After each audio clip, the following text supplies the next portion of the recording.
We're worried. The 66-year-old Earl was... November 2004, a British aristocrat disappears on the French Riviera. He really was the real McCoy. Although I inherited my Married type... 3 times and linked to glamorous women. Sensational revelations about his personal life soon start to surface. He was a pig. You understand? A pig. But with no body, has a crime even been committed? I immediately thought that someone had got rid of him. But why? How? Who? The finger of suspicion points towards the Earl's wife. Jamila was a prostitute. Absolutely. There's no question of that whatsoever. But with no clues, was this the perfect crime?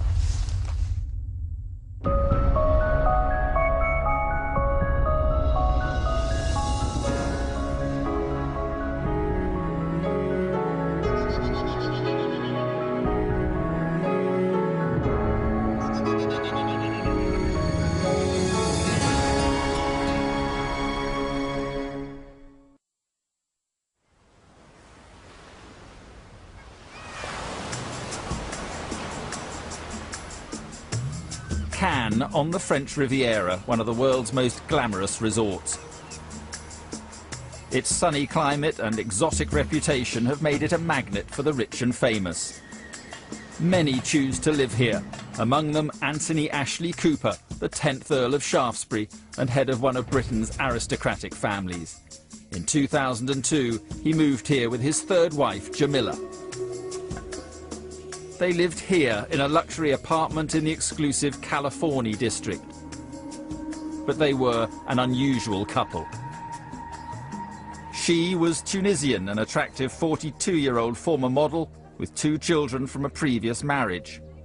He was a 65-year-old peer with a stately home, a 9,000-acre estate and a multi-million-pound fortune. He was somebody who had a deep love for France and, dare I say, the exotic nature of the French character, and especially the southern French character, the Mediterranean.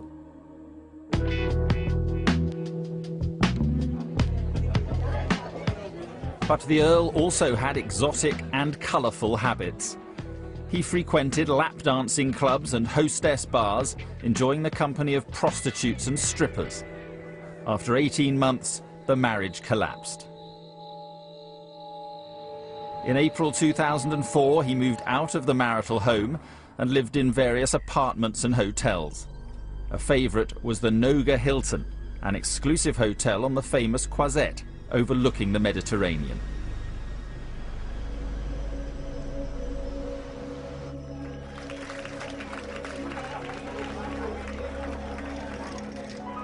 Just 4 months after moving away from Jamila, the Earl met 33-year-old Nadia Orch, who worked as a hostess in the Golden Gate lap dancing club. The Earl talked to her about his unhappy marriage.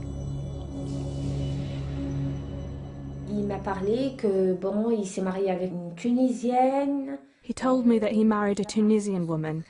He spoke to me about her brother, her family, that they were interested in only his money, that they behaved like thugs. Within weeks, the Earl had fallen in love with Nadia. He soon asked her to become wife number 4. He told me about Nadia, that he'd met this very nice Moroccan. And I said, well, look, wait a little before you get married again. But before he could marry again, the Earl had to divorce Jamila. He arranged to meet her at their flat in La Californie to discuss a settlement. It was Friday, November the 5th, 2 years to the day since they married. On that morning, the Earl was in the bar at his hotel drinking. In less than an hour, he had 6 gins and a vodka. Then, at midday, he set off to meet Jamila. But he never returned. It was as if the Earl had just disappeared. After a few days without contact, Nadia grew concerned. Anthony didn't answer his telephone anymore. I was worried. I called again, I called England. This wasn't like him. I was sure that something bad had happened. The Earl's sister was also worried about his whereabouts. I was completely lost. I thought, what has happened? I immediately thought that someone had got rid of him. But why, how, who? The 66-year-old Earl was last seen on Cannes seafront. Detectives in the resort are treating his disappearance very seriously. A British aristocrat missing on the French Riviera made a good story for the press. The first thing you had to do was look him up in Who's Who and realise that he was an Englishman of impeccable breeding from a long line of Shaftesbury. Although I inherited my title 30 years ago, Straight away, that made him a captivating, intriguing figure as far as journalists were concerned from day one. I remain concerned, my lords, in these turbulent times. News that the Earl, a former member of the House of Lords here, was missing rang alarm bells in France and in Britain. He had more than one home in both countries, but wasn't at any of them. Instead, special branch and police inquiries indicated that the key to this mystery lay back in Cannes. The French search for the missing peer was led by the head of the Criminal Investigation Squad, Commander Alain Brunache. We took the case very seriously. There are a number of possible explanations for his disappearance. He could have decided to disappear, a suicide, or he could have been the victim of a crime. There were several possibilities, and we were exploring all of them. Lady Frances feared she would never see her brother again, either alive or dead. All day his face was in my eyes, you know, nightmares. I had one terror, that we wouldn't know. We wouldn't know, and we wouldn't find him. That was my absolute terror. The police, the press, and his family were all searching for the missing Earl. But would they find him? Detectives in the resort are treating his disappearance very seriously. We're worried. We are working very hard Today to comment on any theories centred around... November 2004, the Earl of Shaftesbury, head of one of Britain's aristocratic families, was missing in Cannes in the south of France. Police inquiries were underway, even though there was no body and no evidence of a crime. The Earl's love of drink, lap dancing clubs and hostess bars quickly came to light. Very soon we picked up that he had been spending rather too much time in the kind of bars full of escort girls and prostitutes.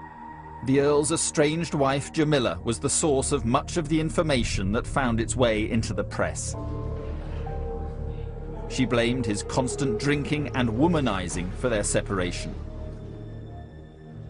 She invited journalists in, poured a glass of champagne, acted like a rather frenetic society girl, jumping around saying what could have happened to him, this is so sad, setting up photographs of herself, loving the attention.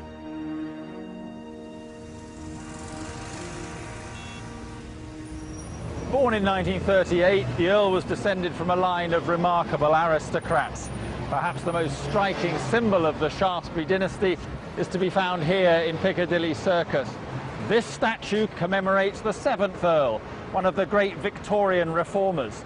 And when the statue of Eros was first erected, it was pointed directly at the Shaftesbury country estate in Wimborne St Giles in Dorset.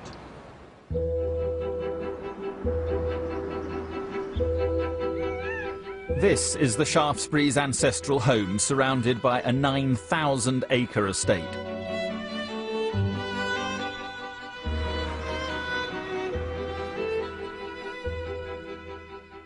Anthony Ashley Cooper spent much of his childhood here. When he was 9, his father died. His mother then returned to live in her native France with his younger sister. But Anthony stayed behind at an English boarding school. He spent his holidays here with his elderly grandparents or with his mother in France. He was lonely, a lonely childhood. And I think he was somebody who needed affection, needed other people. He suffered a lot not having a father and not remembering his father. My mother adored him. I, of course, loved him. I loved my brother. But that wasn't enough. That wasn't enough.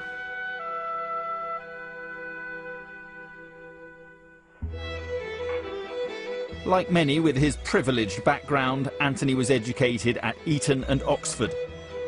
In 1961, he succeeded to the earldom. At the age of 23, he became a multi-millionaire and a popular society figure. I think he suddenly realized people were going to like him because of his position, because of his money, because of his status. Who were the real friends? Who was going to love him for himself and not what he represented? 5 years later, the young Earl married. His first wife, like the ones who followed, was foreign. She was not an obvious choice for a rich British aristocrat. He married a very, very warm-hearted, nice lady called Bianca de Paulis. She was older than him, so he needed a sort of figure, mothering figure, I suppose. But the marriage ended after 10 years. They had been unable to have children. Almost immediately, the Earl married again, this time to Christina Casella from Sweden. That was very happy times. And, well, then that also broke up, but I have no idea why. I don't know. The Earl now had 2 sons who could carry on the family name. But when this marriage ended after 22 years, his life changed in more ways than one. Royal assent ends the hereditary. We are simply saying, my lords, that what may have been... I apologise to their lordship's house for this dramatic last-minute maiden speech. A parliamentary reform that same year, 1999, removed the right of many hereditary peers, including the Earl of Shaftesbury, to sit in the House of Lords. Although I inherited my title 30 years ago, my heart has not entirely been in the thrust and cut of politics. While he didn't attend regularly, the Earl set great store by his ancestral right to sit in the House. In fact, building a society the Shaftesbury way is not a matter of imprisoning a presumed evil spirit of mankind. The House of Lords was like a family. And even the staff, the doorkeepers, the people who were here, they were like family. The whole thing was, so it was like being excluded from a family.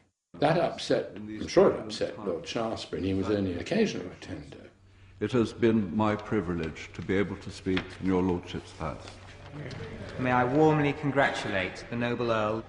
We very much regret that this will be his last contribution. The Earl took the loss badly, but it was nothing compared to the blow that fell in August that year. After a long illness, his mother died at her home in Versailles. He was sort of disoriented, periods of happiness, periods of depression, and this sent him into a deep depression.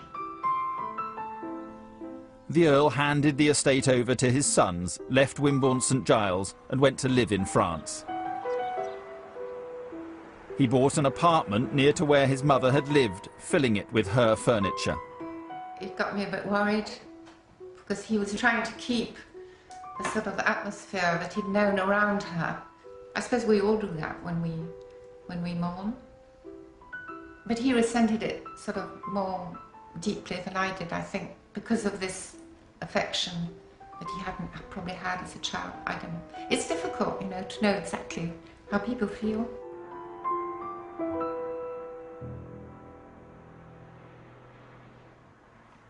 With no ties and few responsibilities, the Earl now had the money and the opportunity to indulge himself. Aged 61, he embarked on an extraordinary spree of drink and sex.